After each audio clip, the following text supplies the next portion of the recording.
Hey, what's up? Alan here. And today I'm going to be talking about momentum when it comes to writing.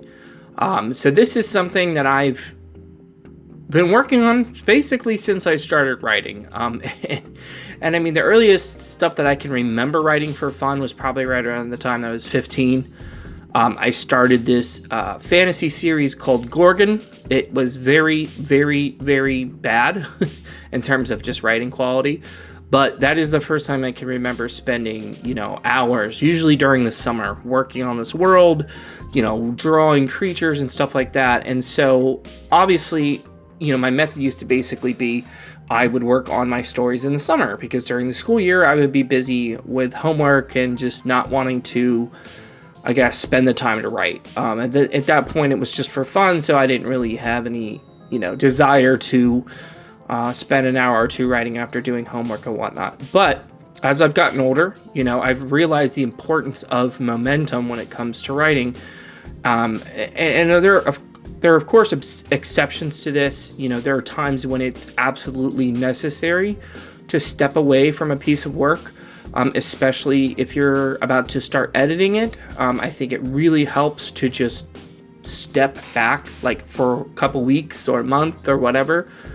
But for the most part, I'm speaking about, let's say you're working on a book or a novella or something that's longer than a short story. It's generally necessary to be writing, I'd say, at a bare minimum twice a week, and it's not so much the time that matters, I think, as much as the frequency and the ability to just think about it when you're not working on it. And that's kind of related to momentum. There's another thing I guess I can talk on, but there's three things I guess I should bring up. One is the momentum aspect, the frequency. The other thing is the mental bandwidth to work on something. And then lastly, it's where you stop. When is a good time to stop, to keep that momentum going? It's a lot easier for me to talk about these things than to actually put them into practice. So please take all of this with a grain of salt. I am by no means a professional writer. I am just somebody that has not given up. Actually, that's a great quote. I might use that. There's my tagline. I'm not a professional. I just haven't given up. So anyways, first part is frequency. Much like anything else, say, to use another example, there was a time in my life where I was training for a marathon, right? And I wasn't always super consistent about it, but I usually run 2 to 3 times a week. And if I wasn't able to run that amount, I definitely felt it. Once a week wasn't quite enough to keep my muscles, fresh. And writing is much the same way. I do feel like you start to lose that train of thought, so to speak, when you're taking a week off, or certainly 2 weeks or anything like that. Writing is a marathon in many ways. It's not a sprint. You are working on a particular piece of fiction, or maybe multiple pieces of fiction, for a pretty long period of time. In some cases years, in some cases months. If it's NaNoWriMo, maybe a single month. But either way, you've got to be consistent, and that's somewhere where I struggle a lot, to be 100% honest. I tend to be impulsive. I tend to hate schedules or routines. And so I try to buck any kind of routine as much as possible. But I think it's more important, everybody has their own methods of, you got to get up early. I remember I tried waking up before work to write so that I would have dedicated time to write, to sit in the chair. It never worked. And mornings are not a good time for me to be productive. Everyone has to figure out what's the best time for you to write. And your situation is going to change depending on, where you're living, and if you have children, or if you have a spouse, or you have to figure that out for yourself. I would say ideally 3 times a week is best. And that gives you a day or two to kind of think about what you've written.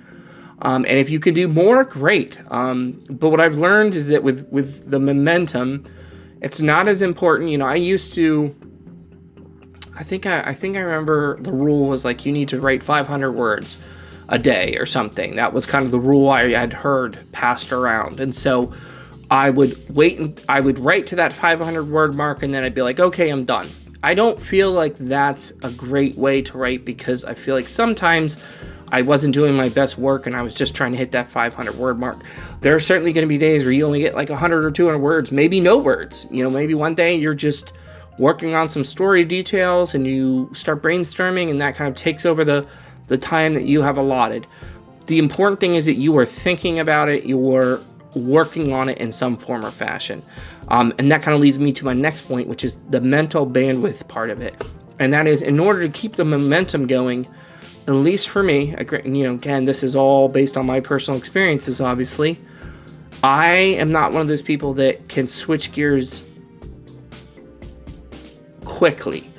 That is to say, I don't know, maybe these people exist where they can write a whole book 30 minutes a day for 2 years or a year.